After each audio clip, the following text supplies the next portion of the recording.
ఏంటి గతంలో ఆయన చరిత్ర పోనీ ఆయన ఏమైనా ఒక సర్పంచ్ చేశారా, ఒక ఎంపీడీ చేశారా, ఒక ఎంపీపీ చేశారా, లేకపోతే రాజకీయాల్లో రాజకీయ దురంధరంగా చక్రం తిప్పినటువంటి వ్యక్తి లేదు, మంచి సేవలు మరి అందించినటువంటి వ్యక్తి, ఒక మదర్ తెరీసా లేకపోతే అంటే నేను అంటే ఎందుకు మీరు అడిగి చెప్పిస్తున్నట్టుగా ఉంది ఇదంతా కూడా. ఎందుకంటే ఈయనకి అర్హత లేదు పాలకొల్లులో పోటీ చేయడానికి, వైఎస్ఆర్సీపీ అభ్యర్థికి ఏం అర్హత ఉంది ఆయన పోటీ చేస్తారని మీరు చెప్పించినట్టుకుంది. మంచిగా వచ్చేసారు మీరు, చాలా ధన్యవాదాలు. నేను కూడా ఖచ్చితంగా ఎందుకంటే నిజంగా నేను అడుగుతూ ఉన్నాను ప్రజలు, ఇప్పుడు నాకు కూడా ప్రజలు కూడా అదే అడుగుతూ ఉన్నారు.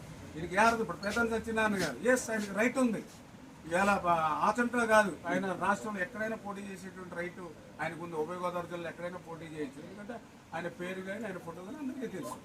మరి ఈయన ఎవరికి తెలుసు? మీరు ఇన్ఛార్జి పేరు వచ్చినప్పుడు మీ మీడియా వాళ్ళు ఆయన ఫోటోలు ఎత్తుకున్నారు, ఆయన ఫోటోలు తెప్పించుకున్నారు ఎక్కడెక్కడ అని.